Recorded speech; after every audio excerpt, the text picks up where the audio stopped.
Hello everyone, myself R. Venkatesh, working as Assistant Professor in the Department of Computer Science and Engineering at Vignan's Nerula. Today I am going to discuss about the introduction to cryptography and network security. So coming to the topic, cryptography. So the word cryptography comes from the two Greek words, that is crypto and graphene. So here the crypto is nothing but secret and graphene is write. So the cryptography means secret writing. The art and science of keeping messages secure is called cryptography, and it is practiced by cryptographers. Cryptography deals with creating documents that can be shared secretly over public communication channels. The cryptography documents are decrypted with the key associated with encryption with the knowledge of the encryption. So here some of the basic terminologies. So plain text, which is also called as the original message. So the plain text is a text in natural readable form. It is the message or data before it gets encrypted. So it is sometimes called clear text. So the plain text is denoted by M, that is message, or the plain text, that is P. It can be a stream of bits, a text file, a bitmap, or a stream of digitized voice, etc. It is simply a binary data. The second one is ciphertext, that is coded message. So an encrypted message is ciphertext. So it is denoted by C. It is also a binary data. Sometimes it has the same size as M, sometimes larger. It is the results from the plain text by applying the encryption key. Message altered to the unreadable by anyone except the intended recipients. The next one is cipher, so which is the algorithm for transforming the plain text to ciphertext. The next one is key. So it is used in cipher known only to the sender and the receiver. So it is a sequence that controls the operation and behavior of the cryptographic algorithm rules used in the algorithms to convert a document into a secret document. Keys are two types. First one is symmetric and second one is asymmetric. The symmetric key, the same key is used for both encryption and decryption, whereas in the asymmetric key, different keys are used for encryption and decryption. The next one is encipher or encrypt, so which is converting the plain text to ciphertext. So the process of discussing a message in such a way to hide the substance is called encryption. So scrambling a message using a specialized cryptographic algorithm to make it unreadable by anyone except the intended recipients.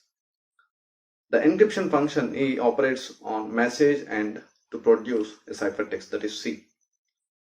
Next one is decipher or decrypt, recovering the plain text from the ciphertext. So the process of converting the ciphertext back to the original plain text. So in the reverse process, the decryption function D operates on ciphertext to produce the message.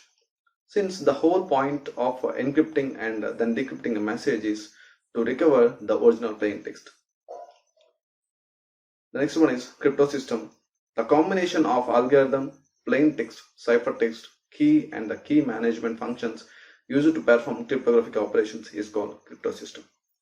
So a cryptosystem is a 5-tuple, that is E, D, M, K and C, where A is a set of encryption functions and D is a set of decryption functions, M is a set of plain text and K is the set of keys and the C is set of ciphertext. Coming to the next one, cryptography, so which is the study of encryption principles and methods. The next one is cryptanalysis. So it is the study of principles, methods of deciphering ciphertext without knowing the key. The art and science of breaking ciphertext is called cryptanalysis. Cryptanalysis deals with finding the encryption key for breaking cryptographic algorithms without the knowledge of the encryption. The art of breaking ciphers is called cryptanalysis. The next one is cryptanalyst, a person who breaks cryptographic codes and also referred to as the attacker. The next one is cryptology. So the field of both cryptography and cryptanalysis. The branch of mathematics encompasses both cryptography and cryptanalysis is called cryptology. Coming to the next one, security goals. So the confidentiality is probably the most common aspect of information security. We need to protect our confidential information. An organization needs to guard against those malicious actions, the confidentiality of its information. Next one is integrity. So information needs to be changed constantly. So integrity means that changes needs to be done only by authorized entities and through the authorized mechanisms. The next one is availability. The information created and stored by an organizer needs to be available to authorized entities. So information needs to be constantly changed, which means it must be accessible to authorized entities. So there are three aspects of security. First one is security attack, security mechanism, and security service. So consider the security attacks.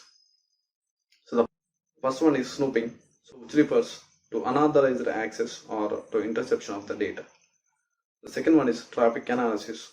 So it is to obtain some other type of information by monitoring online traffic.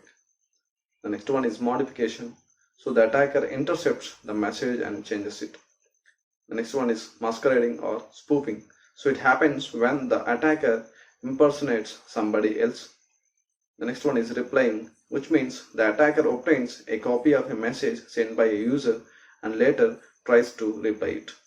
End of service. So it is a very common attack. It may slow down or totally interrupt the service of a system. So coming to the next one, security attacks. So there are two types of attacks. So the first one is passive attack and active attack. So in the passive attack, the attacker has to observe the traffic that is forwarded between the sender and the receiver. He cannot alter the information or he cannot modify the information. He just analyze the information and he just monitoring the traffic flow between the sender and the receiver.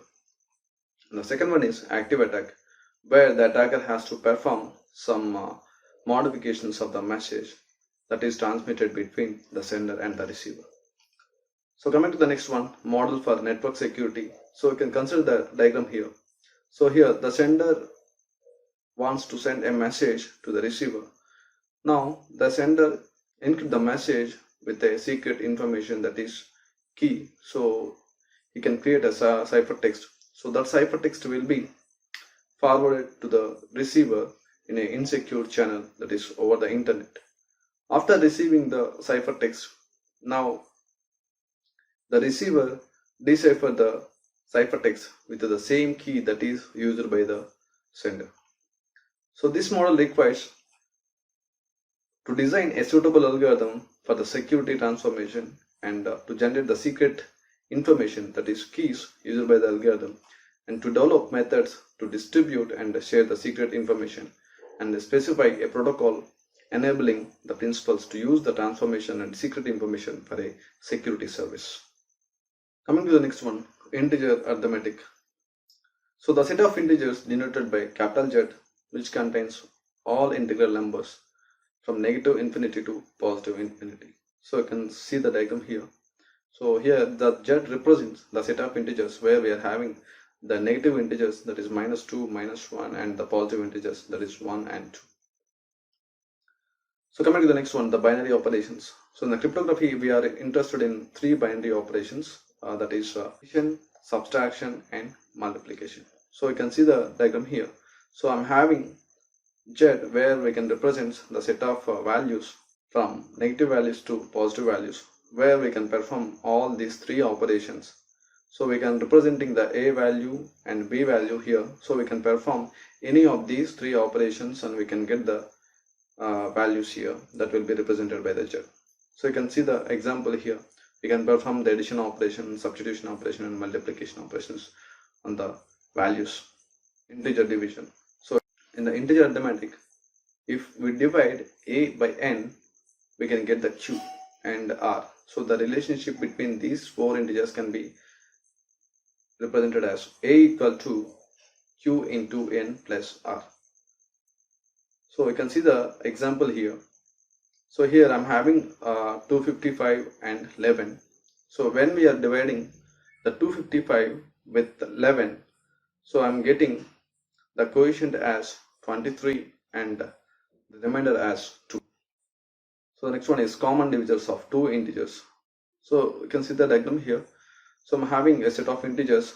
Some part the integers are divided the 140, and some part are represented the values that are divided the 12, and the middle part will be the common divisors, that is 1, 2 and 4. So these three integers are the common divisors of both 140 and 12.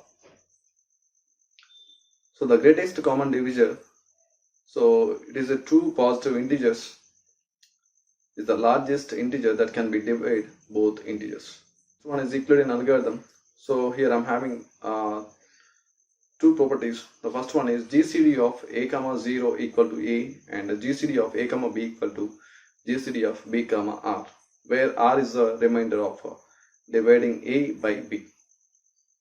So consider the Euclidean algorithm. So here I'm having two values r1 and r2. So where the r1 is initialized to a and r2 is initialized to b. Now after performing some operations, now the value of r2 becomes r1, and the remainder r becomes r2. So this process will continue until we can get the GCD of two numbers. So you can see the diagram here. So initially r1 is initialized to a and r2 is initialized to b. So in the while loop we are performing an operation, that is q is equal to r1 by r2, and then we can perform r equal to r1 minus q into r2. That means the r2 will become the r1, and the r become r2. So finally we can get the remainder, that is the GCD of a comma b. So you can see the diagram here. So find the greatest common divisor of 2740 and 1760. So we have to find out the greatest common divisor between 2740 and 1760, that is 20. Here the r1 is 2740 and r2 is 1760. So based on the Euclidean algorithm, so the first step is r1 by r2. So when we are performing 2740 by 1760, so we can get the remainder as 980. Now the r2 becomes r1 and r becomes r2. So 1760 becomes r1 and the remainder 980 becomes r2. Again we can perform the same operation, that is r1 by r2. That means 1760 by 980. So the remainder is 780.